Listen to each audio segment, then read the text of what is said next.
அன்பார்ந்த பெரியவர்களே, தாய்மார்களே, இந்த அற்புதமான மேடையில் அமர்ந்திருக்கக்கூடிய பாரதிய ஜனதா கட்சியினுடைய நம்முடைய எல்லா மூத்த தலைவர்களே, முக்கியமாக இதற்கு முன்பு மாநில தலைவராக இருந்து முன்னாள் ஆளுநராக இருந்து மிக அற்புதமாக பேசியிருக்கின்றார்கள். எதற்காக இந்த கட்சிக்கு வந்தாங்க, இந்த கட்சியில் வேறு வேறு பொறுப்புகள்லாம் இருந்திருக்கிறாங்க, கட்சியினுடைய வளர்ச்சிக்கு பெரும் பாடுபட்டு இருக்கிறாங்க. அதையெல்லாம் தாண்டி இன்னைக்கு மறுபடியும் ஒரு தொண்டனாக இருந்து அந்த கட்சியினுடைய வளர்ச்சிக்கு பாடுபட்டிருக்கக்கூடிய அக்கா டாக்டர் தமிழிசை சவுந்தரராஜன் அவர்களுக்கு என்னுடைய வணக்கத்தை முதலில் தெரிவித்துக் கொள்கின்றேன்.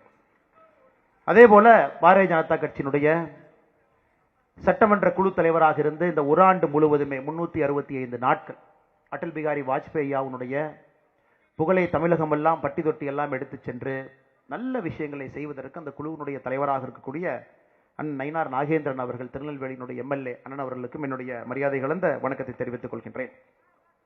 பாரதிய ஜனதா கட்சியினுடைய மாநில ஒருங்கிணைப்பு குழு தலைவராக, தேசிய செயலாளராக எதையும் எதிர்பார்க்காம தொடர்ந்து இந்த கட்சியில ஒரு தொண்டன் ஆற்றக்கூடிய பணியை நான் பிறப்பதற்கு முன்பிருந்து நான் வசிக்கின்ற ஊரு, நான் பிறந்த ஊரில் 1990-91 காலகட்டத்தில் 100 பேர் இருந்தாலும் வந்து பேசுவாங்க, 200 பேர் இருந்தாலும் பேசுவாங்க. பேசி பேசி கட்சியை வளர்த்துனாங்கன்னு அக்கா தமிழிசை அவர்கள் சொன்னாங்க. அதுபோன்று எப்பொழுதுமே எந்த எதிர்பார்ப்பும் இல்லாமல் இந்த கட்சியினுடைய வளர்ச்சிக்காக பாடுபடக்கூடிய தலைவராக இருக்கக்கூடிய அண்ணன் ஹெச் ராஜா அவர்களுக்கு என்னுடைய நெஞ்சார்ந்த வாழ்த்துக்களை, வணக்கங்களை இந்த நேரத்தில் தெரிவித்துக் கொள்கின்றேன். 1927 பிறந்து நாம் எல்லாம் எதிர்நோக்கி இருக்கின்றோம். 100வது ஆண்டை ஐயா பூர்த்தி செய்து 100வது ஆண்டையும் தாண்டி வெற்றிகரமாக அவருடைய பயணம் இருக்கும் பொழுது அதை நாம் பார்க்க வேண்டும், நமக்கு அந்த பாக்கியம் கிடைக்க வேண்டும் என்பதற்காக காத்துக் கொண்டிருக்கின்றோம். இந்த புகைப்படத்தை, திருவுருவப் படத்தை, அடல் பிகாரி வாஜ்பேயி அவருடைய திருவுருவப் படத்தை திறப்பதற்கு பொருத்தமான ஒரு நபர்னா டாக்டர் ஹெச்.டி. ஹண்டே அவர்கள் தான். காரணம், சுதந்திரத்திற்கு முன்பு சுதந்திரத்திற்கு பின்பு 2 நேரத்திலும் கூட அரசியல் இருந்தவங்க, லெஜிஸ்லேட்டிவ் கவுன்சில், லெஜிஸ்லேட்டிவ் அசம்பிளி 2 இடத்துல இருந்தவங்க. இந்த வயசுலையும் கூட, வயசு பாருங்க, 1927 பாட்னா 97, 98 வயசுல இருக்கிறாங்க. இன்னைக்கு எவ்வளவு ஆக்ரோஷமா பேசுறாங்க, குறிப்புகள் பார்க்கணும், அவ்வளவு கிளியரா இருக்கும். ஹேண்ட் ரைட்டிங் நீங்க பார்க்கணும். ஒரு நோட் எழுதி நம்ம ஆஃபீஸ் அனுப்புறாங்கன்னா ஒரு சின்ன பிள்ளை இருக்காதுங்க, அவ்வளவு கிளியரா கிறிஸ்டலா அந்த தாட்ஸ் இருக்கும். அப்படிப்பட்ட ஒரு மனிதராக இருந்து இன்னைக்கு நம்முடைய பாரத பிரதமர் நரேந்திர மோடி ஐயாவுடைய முழு அன்பையும் பெற்றிருக்கக்கூடிய டாக்டர் ஹெச்.வி. ஹண்டே அவர்கள் இந்த புகைப்படத்தை, திருவுருவப் படத்தை திறந்து வைத்திருக்கின்றார்கள். இது எங்க எல்லோருக்கும் ஒரு பெரிய பாக்கியமாக கருதுறோங்க ஐயா. நீங்க வந்ததுக்கு பெரிய நன்றிகள். சமீபத்தில் உங்களுடைய பிறந்தநாள் விழாவை கூட நாங்கள் எல்லோரும் சீரும் சிறப்புமாக செம்மையாக கொண்டாடினோம். தொடர்ந்து ஆண்டவன் உங்களுக்கு நல்ல உடல் ஆரோக்கியத்தோடு நீங்கள் இருப்பதற்கு ஆண்டவன் உங்களுக்கு எப்பொழுதும் ஆசீர்வாதம் கொடுக்க வேண்டும் என்ற இந்த நேரத்தில் வேண்டி விரும்பி கேட்டுக்கொள்கின்றோம். மேடையில் அண்ணன் சுப்ரீம் ஸ்டார் சரத்குமார் அவர்கள் பேசிட்டு, எல்லா ஆண்டும் கூட கிறிஸ்துமஸ் அன்னைக்கு அவருடைய இல்லத்தில் அவருடைய நண்பர்களுக்கு ஒரு மத்தியான விருந்து கொடுக்குறாங்க. ஆண்டாண்டு காலமாக அந்த நிகழ்வுக்கு செல்ல வேண்டும். கிறிஸ்தவ நண்பர்கள் நிறைய பேர் வர்றாங்க. ஆண்டாண்டு காலமாக நடந்து கொண்டிருக்கக்கூடிய அந்த விருந்துக்கு சரியான நேரத்திற்கு செல்ல வேண்டும் என்று இங்கிருந்து கிளம்பி போயிருக்கிறாங்க. அண்ணன் சரத்குமார் அவர்களுக்கும் என்னுடைய நெஞ்சார்ந்த வணக்கத்தை, நன்றிகளை இந்த நேரத்தில் நான் தெரிவித்துக் கொள்கின்றேன். பாரதிய ஜனதா கட்சியினுடைய துணைத் தலைவர்களாக இருந்து இந்த கட்சியினுடைய வளர்ச்சிக்கு பெரும்பாடுபட்டு கொண்டிருக்கக்கூடிய எல்லா தலைவர்கள் மேடையில் இருக்கிறாங்க. அண்ணன் நாராயண திருப்பதி அவர்கள் ரூரல் எலக்ட்ரிபிகேஷன் கார்பரேஷன்ல ஒரு பெரிய சாதனையை பண்ணிட்டு இருக்கிறாங்க. பேப்பர்ல பார்த்தா இன்று காலையிலே 6 கோடி ரூபாய் சங்கரா ஹாஸ்பிட்டலுக்கு சாங்ஷன் ஆயிருக்குது, ரிலீஸ் பண்ணியிருக்கிறாங்க. அதுவும் 8000 பேர்த்துக்கு இலவச அறுவை சிகிச்சை கண், 8000 பீப்புள். அந்த குழுவினுடைய சேர்மனாக இருந்து பணி செய்து கொண்டிருக்கின்றார்கள். அதனால அவர்களுக்கு பெரிய வாழ்த்துக்களும் பாராட்டுகளும். போன வாரம் பார்த்தேன் 7 ஆம்புலன்ஸ் தமிழ்நாடு முழுவதுமே ஆர்இசி கையிலிருந்து கொடுக்க வச்சிருக்கிறாங்க. அதனால அவருடைய பணி சிறக்க வேண்டும். இதெல்லாம் வாய்ப்புக்கு காத்திருக்கக்கூடிய தலைவர்கள். 2026 தமிழக பாரதிய ஜனதா கட்சிக்கு அந்த வாய்ப்பு வரும் பொழுது நம்முடைய தலைவர்கள் எப்படி பணி செய்வார்கள் என்பதற்கு முன்னோட்டமாக இன்று அவர்களுடைய பணி இருந்து கொண்டிருக்கிறது. மேடையிலே மாநிலத்தினுடைய துணைத் தலைவராக இருந்து எப்பொழுதுமே கட்சியினுடைய உள்கட்டமைப்பு, கட்சியினுடைய ஆர்கனைசேஷன், அதற்கு அதிக முக்கியத்துவம் கொடுக்கக்கூடிய ஒரு தலைவராக தொண்டர்களோடு கலந்திருக்கக்கூடிய அண்ணன் டால்பின் ஸ்ரீதர் அவர்கள் நம்மோடு இருக்கின்றார்கள். அவர்களுக்கும் இந்த நேரத்தில் நான் சார்ந்த வணக்கத்தை, நன்றிகளை தெரிவித்துக் கொள்கின்றேன். இந்த நிகழ்ச்சியினுடைய ஏற்பாட்டாளராக, ஏன்னா இந்த நிகழ்ச்சியில ஒரு விஷயம் நாம் எல்லோருமே முடிவெடுத்தோம். அண்ணன் நயினார் நாகேந்திரன் அவர்கள் தலைமையில் இந்த குழு இருந்த பொழுது நம்ம ஆடம்பரமா ஒரு பெரிய ஒரு இடத்துல ஒரு 2 லட்சம் ரூபாய் வாடகை கொடுத்து, 5 லட்சம் ரூபாய் வாடகை கொடுத்து அது போல் எதுவும் செய்யாம ஒரு ஆண்டு முழுவதுமே இந்த நிகழ்ச்சி நடக்க வேண்டும். அதனால் நாம் செய்யக்கூடிய பணம் எல்லாமே, பணச்செலவு எல்லாமே அர்த்தபூர்வமா இருக்கணும், யாருக்காவது பயன்படணும் அப்படிங்கிற ஒரே காரணத்திற்காக இந்த நிகழ்வு பார்த்தீங்கன்னா இன்னைக்கு ஒரு டென்ட் கொட்டாயிலே நடந்து கொண்டிருக்கிறது. பெரிய ஆடம்பரம் வேண்டாம், இந்த நிகழ்விலேயே நம்ம ஒரு மெசேஜ் கொடுக்கணும். அதற்கெல்லாம் காரணமாக இருக்கக்கூடிய அண்ணன் கரு நாகராஜன் அவர்கள், மாநிலத்தினுடைய துணைத் தலைவர் அவர்கள், அவருக்கு பக்கபலமாக இருந்து இந்த நிகழ்வு தமிழ்நாடு முழுவதுமே செல்ல வேண்டும் என்று கடுமையாக உழைத்துக் கொண்டிருக்கக்கூடிய மாநிலத்தினுடைய பொதுச் செயலாளர் ஏபி முருகானந்தம் அவர்களுக்கு என்னுடைய நெஞ்சார்ந்த நன்றிகளை தெரிவித்துக் கொள்கின்றேன். இது சாதாரண வேலை இல்லை. நம்ம எல்லாருமே இன்னைக்கு ஒரு சங்கல்பம் எடுத்திருக்கோம். 1,00,000 பெண் குழந்தைகளுக்கு செல்வ மகள் சேமிப்பு திட்டத்தை நம்ம கொண்டு போய் சேர்த்த போறோம். சுகன்யா சம்ருதி திட்டத்தை கொண்டு போய் சேர்த்த போறோம். அதுவும் இது சாதாரண கமிட்மெண்ட் இல்லைங்க. இது சாதாரண கமிட்மெண்ட் இல்லைங்க. 1,00,000 பெண் குழந்தைகளுக்கு மத்திய அரசு என்ன சொல்றாங்கன்னா, இந்த திட்டத்துல 250 ரூபாயிலிருந்து நீங்க வைப்பு நிதியை வைக்கலாம். 250 இருந்து 50 ரூபாய் சேர்த்துக்கலாம். 250, 300, 350 அந்த மல்டிபிள்ஸ் ஆஃப் 50. நாம் இன்னைக்கு 1000 ரூபாய் முதல் தவணை அந்த குழந்தைக்கு பாரதிய ஜனதா கட்சி இந்த ஒரு வருடத்திற்குள்ள 1,00,000 குழந்தைக்கு நம்ம கட்ட போறோம். அப்படி என்றால் பாத்தீங்கன்னா 10 கோடி ரூபாய் குறைந்தபட்சம். பட் எங்களுடைய இலக்கு நம்ம கிட்ட இருக்கக்கூடிய 68,000 பூத்துக்கு 5 பேர் அதை கட்டி முடிக்கும் போது 3 லட்சத்தை தாண்டி விடும் என்பதிலே நாங்கள் தீர்க்கமாக இருக்கின்றோம். குறைந்தபட்சம் 1,00,000 குழந்தைகள், பெண் குழந்தைகள். உங்களுக்கு தெரியும், 10 வயசுக்கு கீழ் இருக்கக்கூடிய பெண் குழந்தைகளுக்கு தான் இந்த திட்டம் பொருந்தும். பிரதமர் மோடி ஐயா கொண்டு வந்திருப்பது திட்டத்தில் இந்த தவணையை கட்ட ஆரம்பிச்சீங்கன்னா இது 15 ஆண்டுகள் கட்டணும். 15 இயர்ஸ் இது கட்டணும். 15 வருஷம் அதை கட்டிக்கிட்டே வரணும். 250 கட்டலாம், 1000 கட்டலாம், 1,50,000 வரை ஒரு வருஷத்துக்கு போடலாம். 8% வட்டி கிடைக்கும். பாருங்க, 8% நார்மல் பேங்க் டெபாசிட்ல அவ்வளவு வட்டி கிடைக்காது. அக்கவுண்ட் ஆரம்பித்து 21 ஆண்டுகள் முடிந்த பிறகு லம்சமா அந்த குழந்தைக்கு அந்த பணம் கிடைக்கும். நீங்க 15 வருஷம் இப்ப இருந்து கட்டிக்கிட்டே இருக்கணும். 21 ஆண்டுகள் முடிந்த பிறகு லம்சமா அந்த குழந்தைக்கு அந்த பணம் கிடைக்கும்.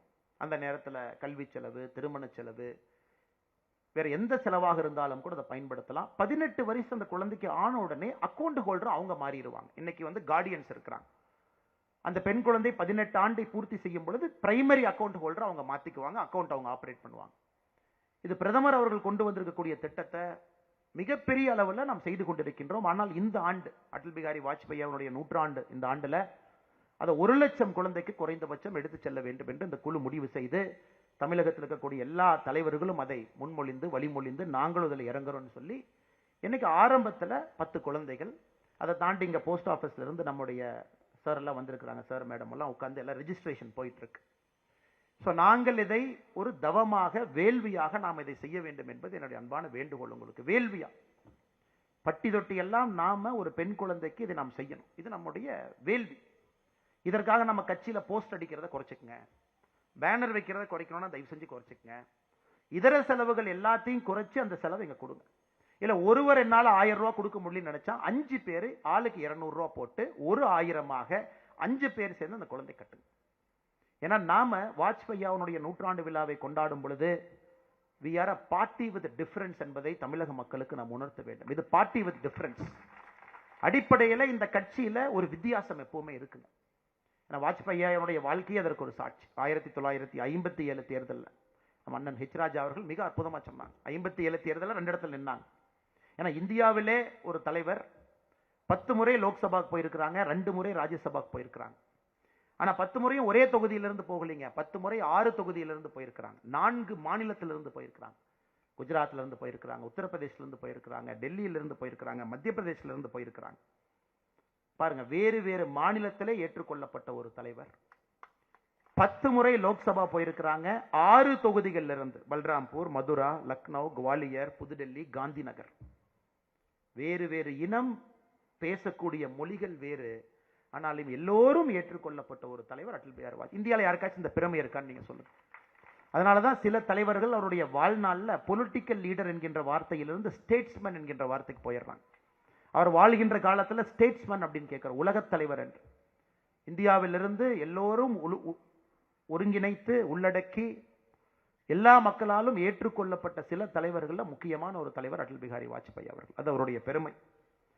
நம்ம ராஜா என்ன சொல்லும் போது ஒரு கருத்தை ரொம்ப ஆணித்தரமா சொன்னாங்க. 13 நாட்கள் ஆட்சியில் இருந்தோம், 13 மாதங்கள் ஆட்சியில் இருந்தோம், 5 ஆண்டுகள் ஆட்சியில் இருந்தோம். 3 முறை இந்தியாவில் நம்ம பார்த்தோம். அதுவும் 1990க்கு பிறகு வாஜ்பாய் முதல் முறையாக ஆட்சிக்கு வருவதற்கு முன்பு 4 முறை தேர்தல் நடந்துச்சு. மக்களுக்கு ஓட்டு போறதே ஒரு வேலையா இருந்தது. 4 முறை தேர்தல். இந்த கூட்டணியில இந்த கட்சி, அடுத்த தேர்தல் நடக்கும்போது அதே கட்சி வேறு கூட்டணி, மக்களுக்கே ஒரே குழப்பம். அந்த நேரத்தில் வாஜ்பாய் அவர்கள் எடுத்த முடிவு பாருங்க. 13 நாள்ல எல்லாருக்குமே தெரியும் அணு ஆயுத சோதனையை நம்ம நடத்துறோம். ஆனா 2 முறை நடத்த வேண்டிய கட்டாயம். ஏன்னா இந்தியாவை பொறுத்தவரை நம்ம ஒரு விஷயத்தில் தெளிவா இருந்தாங்க. நம்ம நியூக்ளியர் பவர் என்று சொல்லும் பொழுது நியூக்ளியர் ஃபிஷன்ல இருக்கணும், நியூக்ளியர் ஃபியூஷன்ல இருக்கணும். அது அட்டாமிக் பாம்ல இருக்கணும், ஹைட்ரஜன் பாம்ல இருக்கணும். இரண்டையும் பூர்த்தி செய்தால் மட்டும்தான் எல்லா நாடுகளுக்கும் சிம்ம சொப்பனமாக நாம் இருக்க முடியும். அதை கம்ப்ளீட் பண்ணணும் அப்படின்னா அந்த இரண்டையும் பூர்த்தி செய்ய வேண்டும் என்பது அடல் பிஹாரி வாஜ்பாயினுடைய கனவு. ஒரே நாள்ல நீங்க வெடிக்க முடியாது, 2 நாட்கள் உங்களுக்கு தேவைப்படும். அது முதல் நாள் நீங்க வெடிச்சிடலாம். வெடிச்சதுக்கு அப்புறம் எல்லோருக்குமே தெரியும் இந்தியா போன்ற ஒரு நாட்டை உலக நாடுகள் எல்லோரும் நசுக்கி பிழிவார்கள் என்று தெரியும். ஏன்னா காம்ப்ரிஹென்சிவ் டெஸ்ட் பேன் ட்ரீட்டி, என்பிடி, இத்தனை ட்ரீட்டி உலகத்தில் இருக்கு. வெடிச்சிங்கன்னா உடனே உங்க மேல அடுத்த நாளே பொருளாதார பேன் அன்னைக்கு போட்டுருவாங்க. பொருளாதார பேன்ல ஒருக்கா நீங்க மாட்டிக்கிட்டீங்க அப்படின்னா அடுத்த 5 ஆண்டுகள் அந்த நாட்டினுடைய முன்னேற்றம் என்பதை நீங்க நினைச்சு கூட பார்க்க முடியாது. டெக்னாலஜி எதுவும் உங்களுக்கு வராது, பேசிக் டெக்னாலஜி டிரான்ஸ்பர் நடக்காது. இதை வாஜ்பாய் அவர்கள் முழுமையாக உணர்ந்திருந்தார். அவருக்கு நம்ம 13 நாள்ல வெடிச்சுட்டு அப்படியே போயிடக்கூடாதுன்னு நினைக்கலைங்க. அணு ஆயுத சோதனை செய்த பிறகு வரக்கூடிய பிரச்சனையை எதிர்கொள்வதற்கு அவர் இருக்க வேண்டும் என்று நினைத்தார். நல்லா புரிஞ்சுக்கணும்.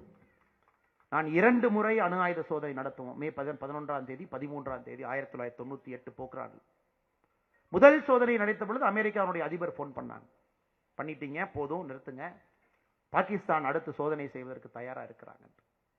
உலக நாடுகளுடைய பிரஷர், P5 எல்லோருமே அன்னைக்கு நைட்டே இந்தியா மேல ஏகப்பட்ட பொருளாதார சாங்ஷனை போட்டாங்க. ஆனா வாஜ்பாய் அவர்கள் கவலைப்படவில்லை. ஒரு நாள் கேப் கொடுத்து மே 13ஆம் தேதி மறுபடியும் நியூக்ளியர் ஃபிஷனை வெடிச்சு காமிச்சோம். நாம் உலகத்திற்கு சொன்னோம், இந்த 2 விஷயத்தையும் முழுமையாக செய்யக்கூடிய ஒரு நாடாக நாம் வந்து விட்டோம். காரணம் உங்களுக்கு தெரியும் எவ்வளவு அச்சுறுத்தல் நமக்கு இருந்துச்சு. வாஜ்பாயை பொறுத்தவரை பீஸ் த்ரூ ஸ்ட்ரென்த் என்கின்ற வார்த்தையில் ரொம்ப தெளிவா இருந்தாங்க. பலத்தின் மூலமாக அமைதி என்பதில் தெளிவா இருந்தாங்க. அதை இன்னைக்கு உலக நாடுகள் எல்லாம் பேசுறாங்க. பீஸ் த்ரூ ஸ்ட்ரென்த், நம்முடைய பலத்தை காட்டும் பொழுது மட்டும்தான் நமக்கு அமைதி கிடைக்கும் என்பதிலே தெல்ல தெளிவா இருந்தாங்க. அதன் பிறகு நீங்க பாத்தீங்க அந்த பொருளாதார பிரச்சனை நமக்கு எவ்வளவு வந்துச்சுங்க. 99, 2000, 2001 எல்லாத்தையும் தாண்டி 2004 நம்ம ஆட்சியை ஒப்படைக்கும் பொழுது ஒரு வளரக்கூடிய நாடாக, பொருளாதாரத்திலே மிகவும் முக்கிய ஒரு நாடாக நாம் அதை காங்கிரஸ் கட்சிகிட்ட கொடுத்தோம். தொலைநோக்கு பார்வையோடு பணி செய்ய அடல் பிஹாரி வாஜ்பாய். இதெல்லாம் ஸ்டேட்ஸ்மேனுக்கான அர்த்தம். ஏதோ வந்தோம் போனோம் செஞ்சோம், ஒரு சோதனையை வெடிச்சுட்டு அடுத்து நான் கிளம்பி போயிட்டோம், அதை வச்சு எலெக்ஷன்ல ஜெயிச்சோம், யோசிக்கவே இல்லைங்க அவர். அப்படிப்பட்ட ஒரு மனிதரை நாம் எல்லோரும் மனதிலே வைத்து நம்முடைய கட்சி எப்படி வர வேண்டும், நம்முடைய தொண்டர்கள் எல்லோரும் ஒரு சங்கல்பம் எடுத்து இங்கே நின்று கொண்டிருக்கின்றோம். அன்பு சகோதர சகோதரிகளை, அது மட்டும் இல்லைங்க. அன்னைக்கு வாஜ்பாய் ஐயா பாத்தீங்கன்னா நல்லா நம்ம புரிஞ்சுக்கணுங்க. பல்ல கடிச்சுக்கிட்டு அரசியல்ல சகிப்புத்தன்மையோடு பணியாற்றிய தலைவர்களே ஒரு முதன்மையான தலைவர். அவருக்கும் ஆசைதான் நம்ம சித்தாந்தத்துக்கு முரண்பட்டு இருக்கக்கூடிய கூட்டணியோடு நம்ம ஆட்சியில் இருந்தோம். தமிழ்நாட்டில் அடிக்கடி சொல்லி காட்டுவாங்க, நம்முடைய சித்தாந்தத்திற்கு கொஞ்சம் கூட முரண்பாடு இருக்கக்கூடிய ஒரு கட்சிகள் கூட்டணியில். ஏன்னா வாஜ்பாய் அவர்களை பொறுத்தவரை தெளிவா இருந்தாருங்க. ஒரு முறை இந்தியாவில் பாரதிய ஜனதா கட்சியினுடைய ஆட்சி எப்படி இருக்கும் என்பதை காட்ட வேண்டும் என்பதிலே சகிப்புத்தன்மையோடு 1999 2004 வரை ஆட்சி இருந்துச்சு. ஏன்னா ஒரு முறை அதுவரை காங்கிரஸ் மட்டும்தான் பார்த்திருக்கிறாங்க. எல்லோருக்கும் காங்கிரஸ் வே ஆஃப் கவர்மெண்ட் தெரியும். ஒரு முறை பாரதிய ஜனதா கட்சி தலைமையிலான ஒரு என்டிஏ கூட்டணி 5 ஆண்டுகள் மக்களுக்கு வளர்ச்சியை நோக்கி, இவ்வளவு பெரிய கூட்டணி இருந்தாலும், கூட்டணிக்குள்ள அவ்வளவு பிரச்சனை இருந்தாலும் எல்லோரையும் சமாளித்து வளர்ச்சியை நோக்கி ஒரு அரசியல் நாங்கள் எடுத்துட்டு போக முடியும். அதனாலதான் நம்ம ஸ்டேட்ஸ்மேன் என்று அடல் பிஹாரி வாஜ்பாய் சொல்றோம். நகைச்சுவை, புன்னகை, எந்த நேரத்திலும் கூட ஒரு கடுமையான வார்த்தை பேசாத ஒரு மனிதர். எதிர்க்கட்சி நண்பர்களை கூட தன்னுடைய நயத்தோடு பண்பட்ட உள்ளத்தோடு பேசக்கூடிய ஒரு நபர். எல்லா அரசியல் கட்சி தலைவர்களும் மாட்டுக் கட்சி நண்பர்களும் ஒரு பெரிய மரியாதை வைத்திருந்த ஒரு தலைவர் நம்முடைய அடல் பிஹாரி வாஜ்பாய் அவர்கள். இன்னைக்கு அந்த மனிதருக்காக ஒரே இடத்தில் நாம கலந்திருக்கின்றோம். அவருக்காக நான் திரும்ப திரும்ப சொல்றேனுங்க, தலைவர்கள் எல்லோரும் சொன்னார்கள், இந்த 1 லட்சம் பெண் குழந்தைகளுக்கு செல்வ மகள் சேமிப்பு திட்டத்தை 1000 ரூபாய் வைப்பு நிதி முதல் தவணை நாம் செலுத்தி இது ஏன் ஆரம்பிக்கணும் அப்படின்னாங்க, அந்த குழந்தைங்க வாஜ்பாய் ஐயாவை நினைச்சுக்குவாங்க. நல்லா நான் வச்சுக்கணும். அந்த குழந்தைகள் எவ்வளவு பெரிய மனிதர்களாக வந்தாலும் அவங்களுக்கு தெரியும் வாஜ்பாய் ஐயாவுடைய பேரில் இந்த கட்சி தொண்டர்கள் வீட்டுக்கு வந்து எனக்கு செஞ்சாங்க. அப்படித்தான் ஒரு தலைவருடைய புகழ் நிரந்தரமாக இருக்க வேண்டும் என்றால் மக்களை நோக்கி நாம் செல்ல வேண்டும். நிச்சயமாக நீங்கள் அதெல்லாம் அதை செய்வீர்கள் என்கின்ற முழு நம்பிக்கை எனக்கு இருக்குது. அதையெல்லாம் தாண்டி அன்பு சொந்தங்களே, இன்னொரு விஷயத்தை பாருங்க. நரேந்திர மோடி அவர்கள் எல்லாவற்றையும் தாண்டி இந்தியாவிற்கு நரேந்திர மோடி என்கின்ற மனிதனை அறிமுகப்படுத்திய பெருமை அடல் பிஹாரி வாஜ்பாய் இருக்கு. இதை நரேந்திர மோடி ஐயா பல இடத்துல கோடிட்டு காட்டுறாங்க. டெல்லியிலே அகில இந்திய அமைப்பு பொதுச் செயலராக மோடி ஐயா இருக்கிறாங்க. புஜ் பூகம்பம் நடக்குது குஜராத்ல. ஒரு நாள் வாஜ்பாய் ஐயா சொல்றாங்க, டெல்லியில ஒரு இரவு நேரத்தில் சொல்றாங்க, காலையிலே விமானத்திலே நீ குஜராத்துக்கு செல்ல வேண்டி இருக்கும், அகமதாபாத்துக்கு போகணும். உடனே மோடி ஐயா கேட்குறாங்க, நான் எது குஜராத்துக்கு போகணும் அப்படின்னு. அதுக்கு வாஜ்பாய் சிரிச்சுக்கிட்டே சொல்றாங்க, நீ நிறைய உருளைக்கிழங்கு சாப்பிட்டு டெல்லியில வெயிட் போட்டுட்ட, அதனால உருளைக்கிழங்கு கிடைக்காத ஒரு பகுதிக்கு அனுப்ப வேண்டும் என்று நினைக்கின்றேன், அதனால காலையில் விமானத்தை பிடிச்சி நீ அகமதாபாத் போயிடு செல்லமாக சொல்றாங்க. அது நம்முடைய நரேந்திர மோடி அவருக்கு மனதிலே அமைதியை கொடுக்கல, ஒரு திருப்தியை கொடுக்கல. இல்ல நான் இங்க இருக்கேன், இந்த பணியை செய்து கொண்டிருக்கின்றேன், எதற்காக என்னைய குஜராத்துக்கு நீங்க அனுப்புறீங்க? நம்ம கட்சியில தெரியும், இங்க இருக்கிற தலைவர்களுக்கு தெரியும் எதுக்கு அனுப்புறாங்கன்னு யாரும் சொல்ல மாட்டாங்க. அங்க போனதுக்கு அப்புறம் தான் எதுக்கு அனுப்புறாங்கன்னு எல்லாருமே சொல்லுவாங்க. அது ஆளுநராக இருந்தாலும் அக்கா கண்ணை காலையில சொல்லுவாங்க, நீங்கள் அந்த பதவி ஏற்க வேண்டும் என்று. யார் இங்கே தலைவர்களாக இருந்தாலும் கூட இந்த கட்சியினுடைய அடிப்படை தன்மை என்பது யாருக்கும் எங்கேயும் இதான் அடுத்த பொறுப்பு என்று யாருக்கும் தெரியாது. நரேந்திர மோடி ஐயா அவருக்கு விமானத்தில் ஏறிய பிறகுதான் அவருக்கு தெரியும், குஜராத் மாநிலத்தினுடைய முதலமைச்சராக பொறுப்பேற்பதற்காக அடல் பிகாரி வாஜ்பாய் அவர்கள் அகமதாபாத்துக்கு அனுப்பி, அதன் பிறகு அது சரித்திரம், அதன் பிறகு நடந்தது சரித்திரம். அத்தனை தலைவர்கள் இருந்தாலும் நரேந்திர மோடி அவர்களை கண்டுபிடித்து தன்னுடைய சீடனாக அகமதாபாத்துக்கு அனுப்பி வைத்து அங்கே 13 ஆண்டுகள் குஜராத்தினுடைய முதலமைச்சராக, இன்னைக்கு இந்தியாவில் 10, 15, 20, 25 வருகின்ற எல்லா நாட்களும் கூட இந்தியாவினுடைய பிரதமராக அறிமுகப்படுத்தி. அதனாலதான் இன்னைக்கு நம்முடைய வாஜ்பாயை பத்தி மோடி ஐயா எல்லா செய்தித்தாளிலும் ஒரு கட்டுரை எழுதியிருக்கிறாங்க. நீங்க எல்லோரும் படிக்க வேண்டும் என்பது என்னுடைய அன்பான வேண்டுகோள். தமிழ் பத்திரிகையில் அதனுடைய தமிழாக்கம் வந்திருக்கு, ஆங்கில பத்திரிகையில் ஆங்கிலத்தில் இருக்கு, எல்லோரும் ஒரு முறை படிக்கணும். மோடி ஐயா அவர்கள் அடல் பிகாரி வாஜ்பாய் அவர்களை எப்படி பார்க்கிறாங்கன்னு நீங்க பார்க்கணும். சர்வ சிக்ஷா அபியான், எல்லோருக்குமான கல்வி கொண்டு வந்தது நாம்.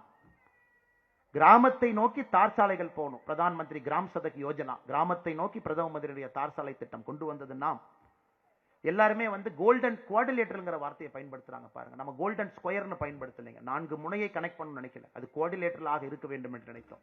இந்தியாவுடைய எல்லா முனையும் கனெக்ட் பண்ணணும், கொண்டு வந்தது கோல்டன் குவாடிலேட்டர் திட்டம். 28,000 கோடி அண்ணன் ஹெச் ராஜா அவர்கள் சொன்னார். வளர்ச்சி திட்டங்களை கொண்டு வந்து இந்தியா வளர்ச்சி பாதையில் இன்னைக்கு இருக்கு. இன்னைக்கு நம்முடைய நரேந்திர மோடி ஐயா அவர்கள் வாஜ்பாய் அவர்கள் கொண்டு வந்தது இன்னும் பல மடங்காக உயர்த்தி காட்டியிருக்கின்றார்கள் என்றால் அந்த பெருமை எல்லாம் அடல் பிகாரி வாஜ்பாய்க்கு போகும். இங்க இருக்கக்கூடிய தலைவர்கள் எல்லோருக்கும் ஒரு பெரிய பாக்கியம், நேரடியாக வாஜ்பாயை பார்ப்பதற்கு, அவரோடு பழகுவதற்கு, அவரோடு இருப்பதற்கு ஒரு பெரிய பாக்கியம். என்னை போன்று கட்சியில் இருக்கக்கூடிய சில தொண்டர்களுக்கு அந்த வாய்ப்பு கிடைக்கல.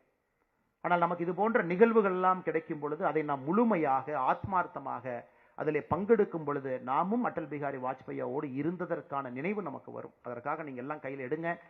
1,00,000 பெண் குழந்தைகளுக்கு நீங்க செய்யக்கூடிய அந்த பணியை சீரும் சிறப்புமாக அரசியலை தாண்டி ஒரு மனிதாபிமானத்தோடு அந்த குழந்தைகளுக்கு செய்வோம். அவர்கள் படித்து முடித்து பெரிய ஆட்களாக வரும்பொழுது சமுதாயத்துக்கு திருப்பி செய்வாங்க.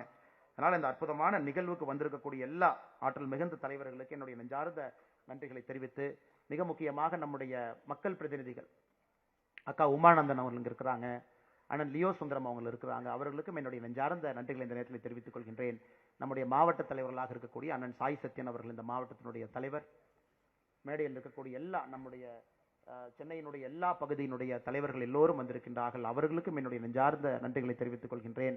இந்த சக்தி கேந்திரத்தினுடைய பொறுப்பாளர்கள், இந்த பூத்தினுடைய தலைவர்கள் எல்லாரும் யாரெல்லாம் இந்த பகுதியில் இருக்கிறீங்களோ, இது உங்கள் நிகழ்வு மிக வெற்றிகரமாக நடத்தி காட்டியிருக்கிறீங்க. நாம் மக்களுக்கு நாம் ப்ராமிஸ் கொடுத்திருக்கிறோங்க, சத்தியம் செய்திருக்கின்றோம், சங்கல்பம் செய்திருக்கின்றோம். 365 நாட்கள் முடியும் பொழுது நாம் மக்களுக்கு நாம சொல்லுவோம், இத்தனை பேர்த்துக்கு நாம செஞ்சிருக்கோம் அப்படி. அதனால் 1,00,000 தாண்டி இருக்க வேண்டும், 3,00,000 நோக்கி அது இருக்க வேண்டும்.